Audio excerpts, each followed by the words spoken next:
All right, welcome back to the show, everybody. You all know him. It's Mike McCoy. He's a friend of the show. He's been on many, many times. I know I say this all the time. He and I can probably talk for hours. Like I have to be watching the clock when I'm talking to you because like it could go off the rails. But yeah, had to have you on to talk about the upcoming game against Florida. We are 2 weeks away from kickoff. I can't believe it. It's almost here. Yeah, man. But yeah, first of all, how are you doing? I'm good, man. Thank you again for having me on. Always a pleasure. Like you said, we could do this all day. And specifically about what we're talking about today, I'm excited to be on here. The funny thing about the countdown is that a couple months ago, it seemed like forever and it was dragging. But the closer we get, it's like the clock is speeding up. That's how it feels like to me personally. So I'm hyped, man. I'm jacked, and I'm just glad it's almost kickoff. Yeah. For me, it's kind of the opposite. When it's like 2 weeks before Really? kickoff, the 2 weeks drag. Like, it's horrible. Yeah, man. So we were talking a little bit off air, and, you and I have been fans for a long time. So if I go back 20 years and pick out a game, you'll probably remember, oh, yeah, I remember that one. Yep. And one specific thing, because we got a big game coming up, right, against Florida. It's on the road. And for whatever reason, we tend to have a big high-profile non-conference game either at home or on the road. So it's like every other year usually. Mm-hmm. And not only do we typically lose, we typically get embarrassed. And it's not always by a great team. Sometimes we face a team that's we're just outmatched, whatever. Right. Other times it's like, dude, we have a better roster. Or dude, like that team was like number 19 or number 20. Like, why are they beating us by 40 points? So I'm going to go through that. This might be a little bit painful, but there's a reason. Okay. I'll get to my reason at the end. So, all right. So let's go back to 2006. So the reason why I go back to 06 is because this is where I like to say the plane crashed. Because this is the year that the 7-6 seasons began. Like this was the first one. This was like our first year. We dropped out of the top 25 for the first time in like, I don't know how long. I never thought in my lifetime we would see us out of the top 25. But this was the year that Coker got fired. Basically, the bottom fell out. And we never truly recovered from this. So, you see this game right here, Louisville, number 12? Do you remember that one? Is that the game where we started it with our hair on fire on the road? Kyle Wright was the quarterback. I think Tyron Moss maybe scored the first touchdown of the game after a turnover. I think that's what it was. I think Willie Williams was on that team for Louisville. Yes. I think Willie Williams was on our team, if I'm not mistaken. He was on our team? Okay. But anyway, yeah, this is what I remember. We started before the game, pregame, we're stomping on the logo. Yep, that's the one. The Louisville logo. We come into this game. If you see our ranking, we're number 17. They're number 12. And it's like, I remember going into this game super confident. We're like, okay, good. We're going to beat a number 12 team. This will help us in the rankings. We'll bounce right back. No problem. All right. Super confident. I remember we get a huge stop. I think we get a fumble recovery. Tyrone Moss, long run, boom, 7-0 Miami. I'm thinking, oh, it's going to be easy. I remember a buddy of mine, he was my neighbor at the time. He said he stopped watching after it was 7-0. And he came back. That's how sure he was it was going to be a blowout. But I knew better. I was like, let me keep watching. And we just, for the younger fans that maybe don't remember this game, we're driving again to go up 14-0, right? Right. Charlie Jones, I'll never forget. The ball gets punched out. They recover the fumble. All Louisville after that. And again, Louisville had a solid team at that time. They did. They had a solid team, but 31-7. Yeah, no. We just got lambasted that day, I remember. And that was the beginning of like the culture problems being apparent. Yeah. You know what I'm saying? Yeah. So that was 2006. So let me go over to the following year, 2007. Let's scroll down here. All right. So the big one was Oklahoma. Now this one, Sam Bradford, 51-13. We get slaughtered. If I remember correctly, it was kind of tight early third quarter. It was like 21-13, if I remember correctly. And the game just totally got away from us. Yeah. Again, you'll start noticing a theme here. As soon as like we get really punched in the face, we just never recovered. 2007, that Oklahoma game was 07? 07, yes. Okay. That was part of that home and home. Luckily, Mm. at home we did beat them. When That they was that came back down. when they came here. It was Landry Jones because Bradford was out, Yes. and we beat them. Yeah, Yes. Yeah. yeah. So we got a little revenge there. Now the away game this year in '08 was number 5 Florida. Now again, we are Ooh, that was frustrating. That was frustrating because we were recovering from Larry Coker kind of leaving the cupboard bare. Randy Shannon's trying to build it right, and we lose 26-3. People would look at that score and think, "Oh, we got our butts kicked." No, if I remember correct, this is one I'll give us credit. We actually fought in this one because With freshmen, guys that were like in their prom a few months ago. true freshmen all over the place, super short. We barely fielded a team that day, and it was 9-3 in the fourth quarter. So I'm actually proud of us for that one. We didn't get totally embarrassed. It was against Tim Tebow. They won the championship that year. I was actually kind of proud of us that one.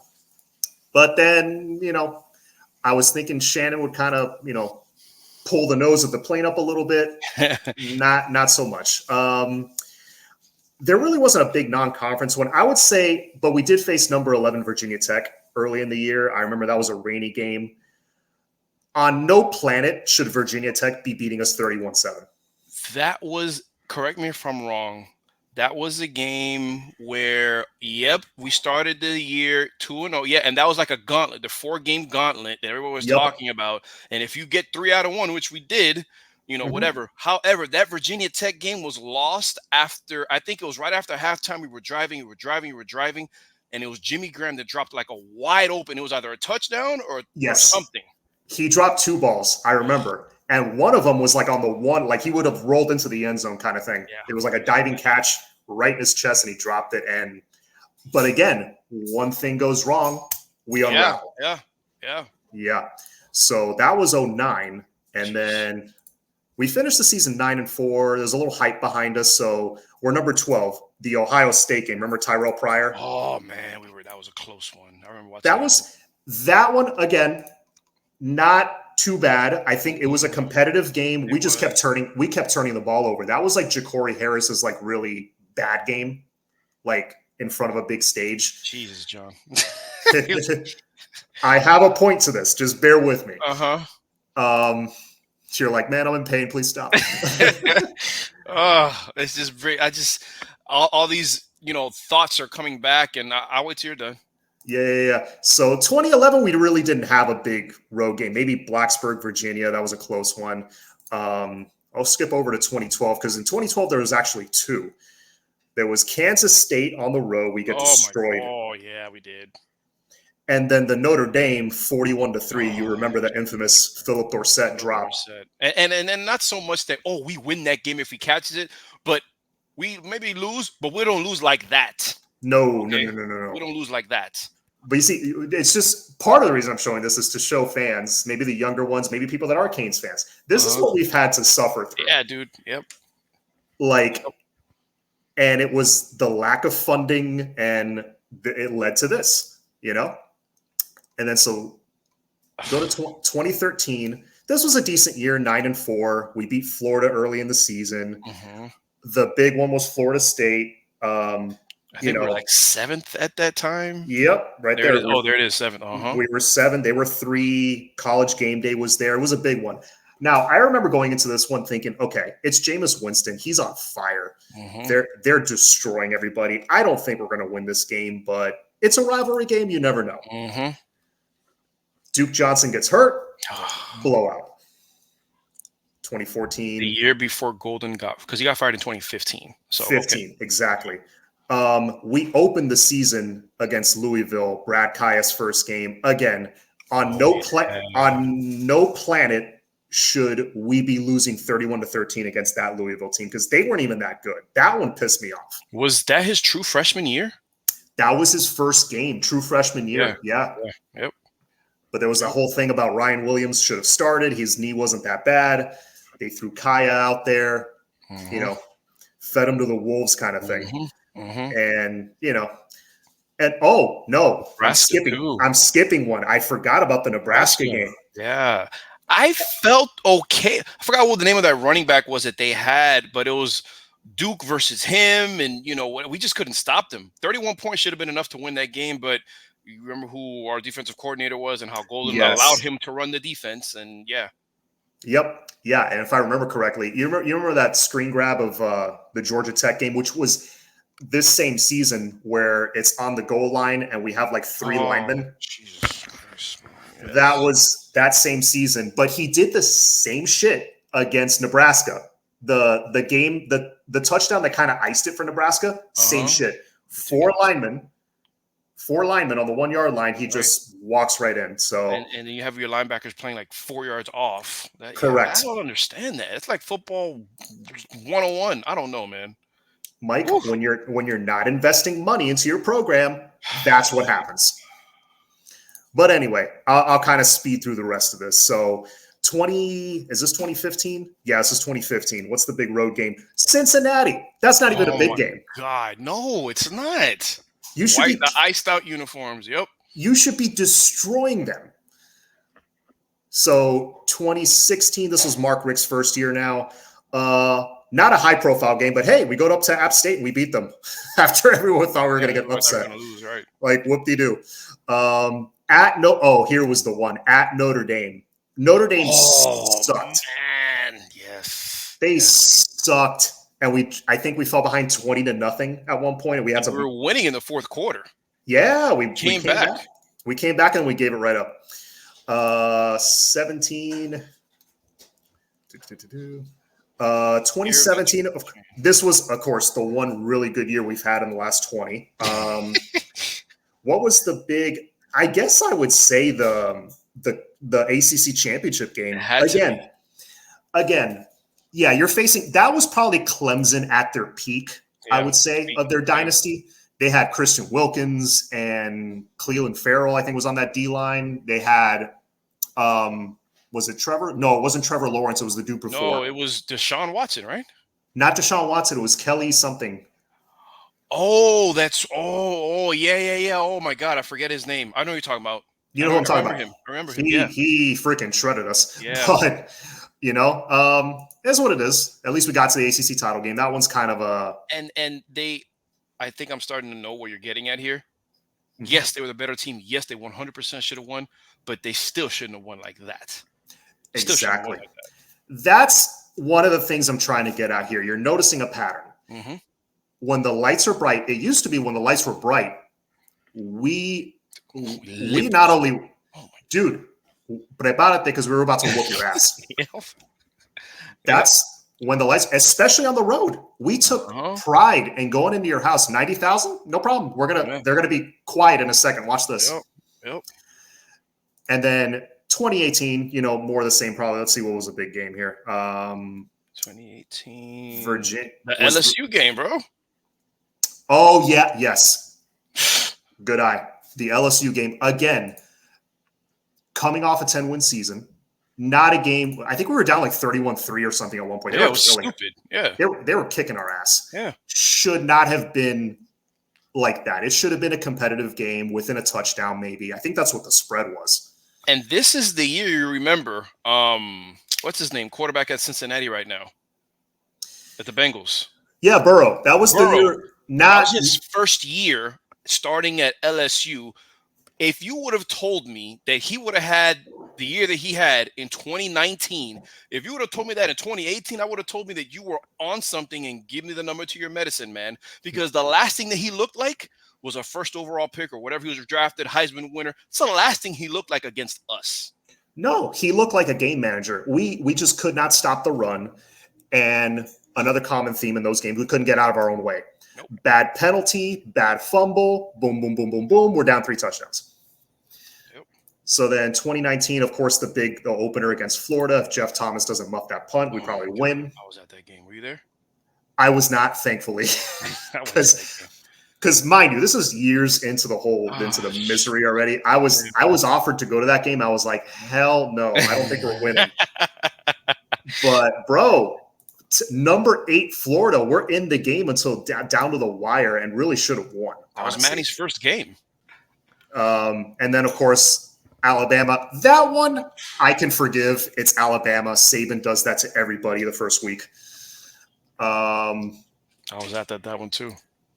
Oh, where was that? Was that in Atlanta? Like a It was in Chick-fil-A Atlanta. kickoff thing? Yeah, I love that. That stadium's beautiful. Okay, now we're going into Mario's tenure. Now we're like almost present day. His first big road non-conference game, we lose 17-9 Texas. Now, A&M. Yep. this is where I think the culture was kind of starting to shift because everybody had us getting our asses kicked in this game. Mm-hmm. We were in it. We could march down the field on it. We just couldn't cross the freaking goal line for whatever reason. Yeah, man. But yeah, that was They fought.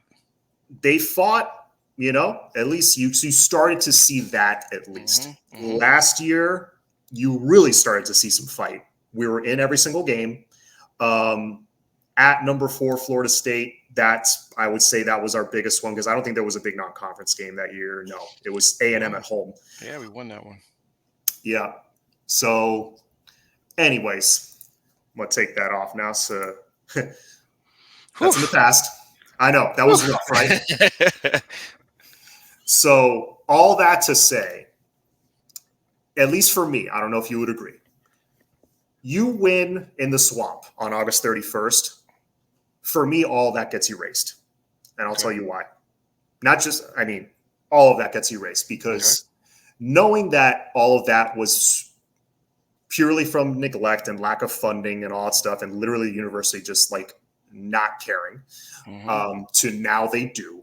I can almost cut that out and be like, that's like a whole separate thing. That's fake. It's like, oh, they care now. Oh, the boosters are, they're investing money.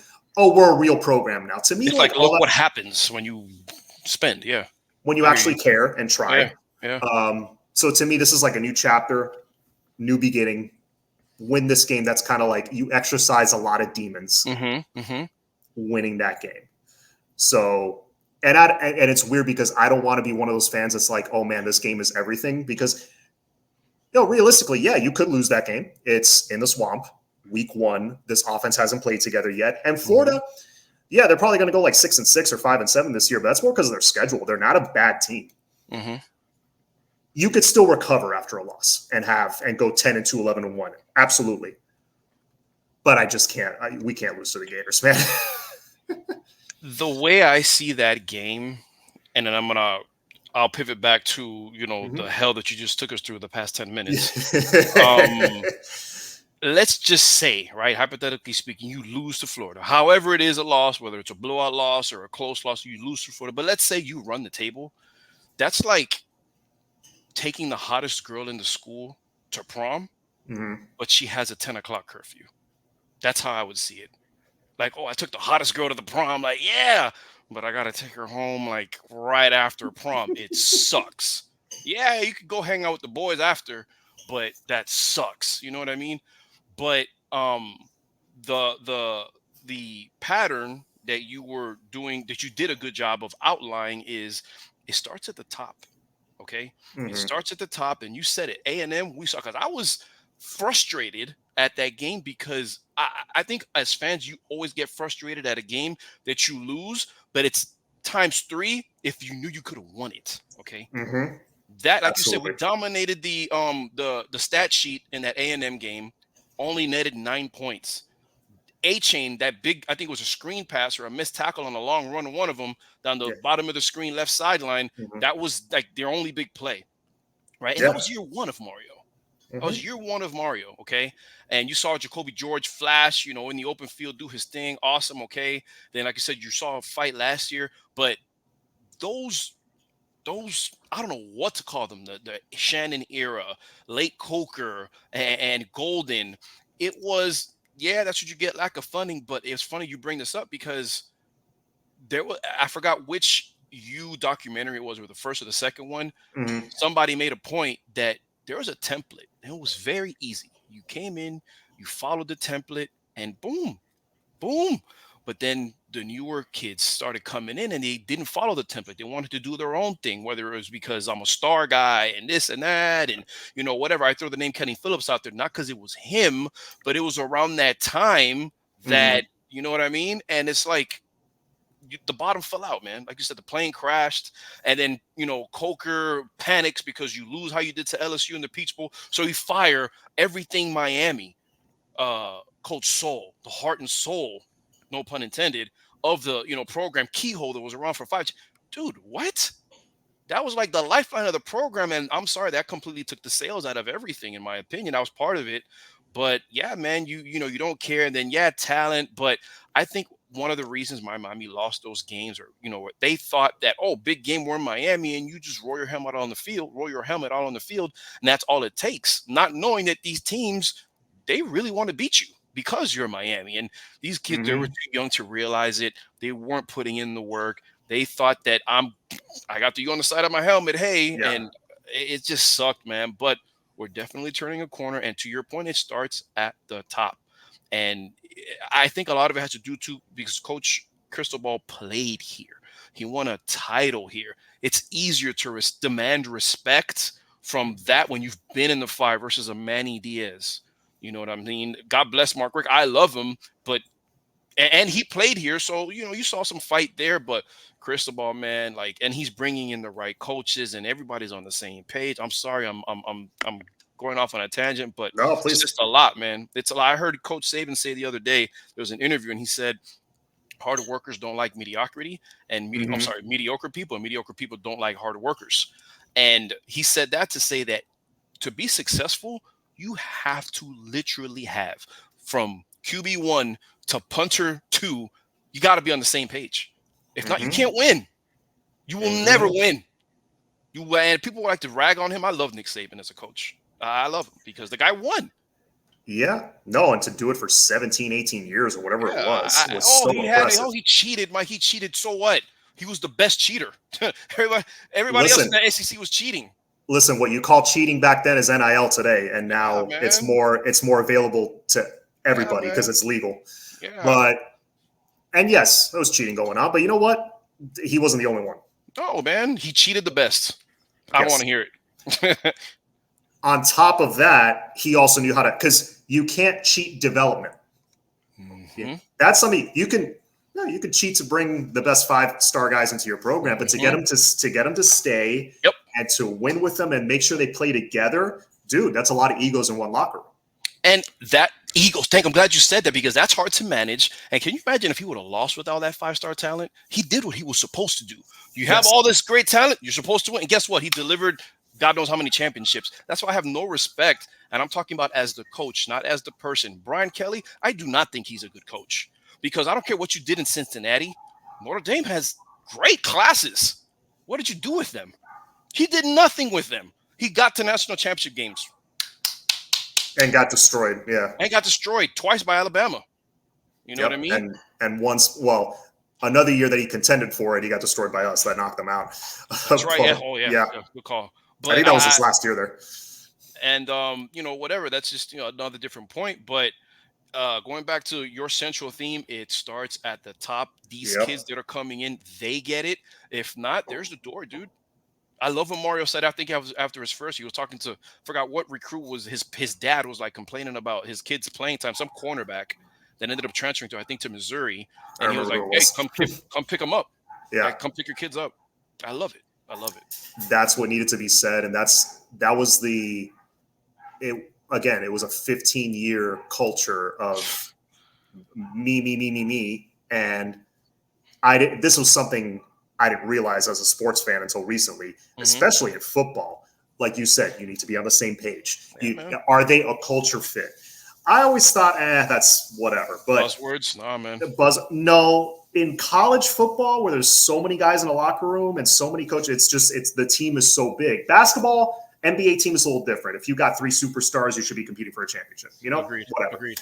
But college football, the guys are 18, 19 years old. It It's matters. 85 guys. You got to have 85 guys on the same page. It And they matters. got to be, you know, they got to be tough and be able to play through hurt and play through minor injuries. They got to be able to go the extra mile, put in the extra Yep. work when no one's watching. How long Yep. has that been an issue? Oh God. It was a big deal when Mike Harley said after practice, "Oh yeah, I started hitting the jug machine, an extra." I was like, oh my God. Yeah, like I'm sorry, shouldn't all of you be doing that? Like, Before and or after, I forgot what it was. What quarterback got here, and he was like, yeah, like I got their numbers or the receivers' numbers. The last guy didn't have their number, and it's like, what? Like, what? the receiver didn't have or the quarterback didn't have the receiver's numbers. Like, that's nuts. I remember Sam Shields when he got to Green Bay. He said, "Oh, I never learned how to watch film." Oh my God, that was so bad. That Remember that? was so bad. Yeah, man. Yeah, Yeah. and that just speaks to and going back to what you're saying about the kids and having to play through adversity, whatever. Remember, there's social media now. There's NIL. They're competing against whatever you want to do on the field. Okay, fine, but that Hmm. too, the ego thing. Oh, you got a better NIL than me. I have this many followers. Whatever. It's Yeah. diva-ish, but some of these kids care about that. Yeah. No, it's more that unfortunately it's more that they have on their plate than in like 1998. Yeah. No, it's There was no Instagram back then. There was Mhm. no, you could focus 100% on football and it wasn't that hard to do that. Different story now, Yeah. but that's one thing you got to hand to Mario. Like the culture has changed completely from what I heard. 2022 to 2023, the differences in the practices were like, oh my God, night and day. Yeah. And even from last year to this year, also like another huge step up. Wow. Like I think it was Inez Cooper saying in one of the interviews that, yeah, no, there was still some guys that didn't want to be here, but we feel like we've cleaned that out. That's awesome. Yeah. That's awesome. And you need that because one bad apple spoils the bunch, my friend. All you need is a few guys Yeah. to turn a locker room. I mean, it happened a lot in Coker's era. It happened. Mhm. Oh, in Shannon's era, please don't get me started. Oh yeah. But yeah, man. But anyways, I don't want to have you on too much longer, but I do want to get into the Florida game really quick. Do it. Yeah, so it's week one, obviously, like I said before. You got all those week one factors. If we were playing them week 5, week 6, oh my God, I'm telling you, we're going to win by 2 touchdowns. Mm-hmm. The fact that it's week one throws a little monkey wrench into it. Mm-hmm. Your thoughts on the game and is there a matchup somewhere on the field that you think, man, if we could win that matchup, I think we take this? So I tried to do this completely unbiased and I failed. Right. But what I mean by that is not being a Canes homer. Okay. I am a tight end enthusiast. Okay. And I tried not to look at it from that lens. But then when I go over the roster, the Gators roster, and I remember what I remembered about them from last season, what they're bringing back, what they're not. First of all, our tight ends, starting with Arroyo, I'm assuming Riley Williams is, going to have a better year and stuff like that. You know what McCormick brings to the table. And then obviously Elijah Lofton. All three of those guys are mismatches. All three of them are mismatches. But the first two that I mentioned, they bring size and speed to the table. You and have they can block. And they can block. Thank you. Yes. And they can block. I'm looking at UF's linebacker core. 6 foot, 6'1", 6'2" and a half. 164 linebacker, 6'1" and a half. 6 foot, 6 foot, 6 foot, 6 foot, 5'11". Oh, and I'll give you a 6'2". Mismatch city for the tight ends. Granted, I don't know how fast or not fast or laterally how great these guys move, okay?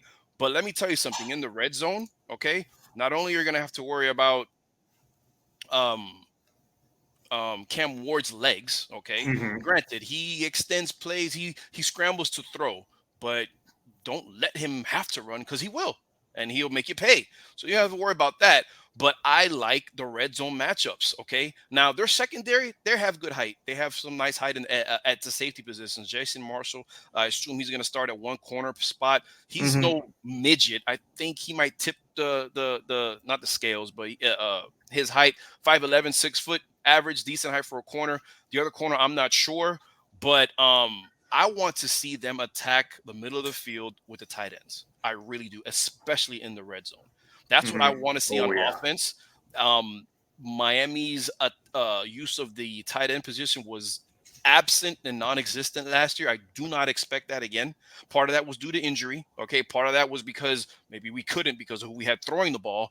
But I do not expect the same result at all from that room this year. Like I said, they're healthy, they're talented. Let's go. Let's go. I think we see a lot of plays in the middle of the field. I know that we have the ability to run the ball, but I think that's what they want us to do. I think Florida is hoping that Miami will run the ball. I'm not saying Miami won't be effective doing it, but you know how you want to kind of bring your offense along slowly throughout the season because maybe you're saving some stuff. I think Miami empties the clip in week one because you have to win this game. That's how I would approach this game because so many recruits are watching. Good point. And I know that's I'm sure that's what their plan is, to like really attack recruiting based off of this win. That's what I would do. But yeah, specifically if Shannon Dawson, I almost said Randy Shannon, if Shannon Dawson comes in with a good game plan, a good script, and he gets the defense on their heels early, because I think that's what you need to do. You need to go tempo, spread them out a little bit, get them running sideline to sideline, having to account for every man, mismatches. If you get them on their heels early, it's ours. Oh, I believe that 100%. Yeah, because I was saying, up until now, and you bring up a good point. Like if we can run the ball, yes, obviously if we can run the ball, easy. But I think you have a good point. They want us to do that. They want us to run the ball because their strength on defense is their front seven, specifically their D-line. Their D-line is no joke. And, Cam Jackson against Matt Carpenter, against Inez, I don't know how that matchup's going to go because that guy's disruptive. Right. But get them like tempo, like, hey, you got a first down. All right, let's go. Let's go. You got 8 more yards. Let's go. No huddle. Get another 5 yards. If you get them, if we start doing that first drive, oof. Yeah. And they have the offense that is, I'm sorry, to me, it's not bad. Graham Mertz, is that his name? Graham Mertz, right? Graham Mertz. Quarterback. He's not a terrible quarterback. I'll give you that. He's not terrible. But that offense is not built to come from behind. And if you get them in a chance, if you get them in a situation where they become predictable, I'm sorry, but it's doomsday for them. I've been leading up to the show, just kind of get ready. Their right side of their line, offensive line, throughout fall camp has been iffy. I don't know how much of that is because due to injury or whatever. Well, actually, a lot of it is due to injury. They said on Wednesday's practice, some of the guys were healthy and, whatever. That's great. But if you've been having, it's practice 14 or 15 for them as of Wednesday, if you've been having that many issues this far into fall camp, that's not good for that unit on the team. And you got a game on the 31st. That's not good. You want a healthy, and hopefully this happens for Miami all season long. I know you have the show with Flo, and he mentions all the time the health that we had at the O-line position was unprecedented last year. Hopefully that happens again for us. But you don't want to start getting the motions going, the gelling in the middle of fall camp. You don't want to do that when you have such a big game on the 31st. It's not a cupcake. So I expect Guidry to whip something up for that. Again, it's the right side of the line that's been having issues. And I'm sorry, but my D coordinator is like my offensive coordinator. If he sees a weakness, he's going to attack it until you give him a reason not to. That's what I love about Guidry. I think Guidry is one of the top 10 or 15 DCs in America. And he now has a full arsenal to work with. Whereas last year, people forget, you lost 3 starting defensive linemen, 2 of them for the season in the second game. And you had to play a freshman, Ruben Bain, like almost every snap. Like he did not have a full toolkit to work with. Now he does. Oh my God, bro. That part I can't wait for. The depth on that defensive line is just like, I don't know who's gonna start. I'm talking about ends. It's stupid. I want to say Josh Darrow on Twitter today or yesterday. I saw it. The list of D linemen, and he missed a couple. He put the list of D linemen, and it's like this freaking long. It's the whole page, dude. And I mean that has you play from front to back. Ray Lewis, one of the greatest or the greatest middle linebacker or whatever of all time. He said it himself, and this is coming from a Hall of Fame linebacker. When he lost, oh my God, what was the big guy in front of him when they won that first Super Bowl? Tony Saragusa? Saragusa. He lost Saragusa, and the media was saying, oh, he's losing a step. Ray Lewis, he's not the same. He's like, I'm not losing a step. I said, I need this guy in front of me. I need somebody like that. What do? They draft Honoli Nada. Issue solved. Okay. So my point is, if one of the greatest that you've ever seen to play that position says that, it must be true. My point, Miami has that D line now. And what they didn't have at linebacker for a long time was speed. They have that. You let the linebackers run around. That's a problem. That's a problem. And because the D line is so good, I mean, I'm speaking obvious here. I think it's going to make the life easier for the secondary. Absolutely. Yeah. Getting to Graham Mertz is going to be key with our front Yeah. four. Oh And yeah. while staying disciplined, also not get hit with a tunnel screen, not get hit with like, Yes. be disciplined. If your front four can get to him, that shouldn't be a problem. But That's anyway, how. Yeah. Yep. yeah.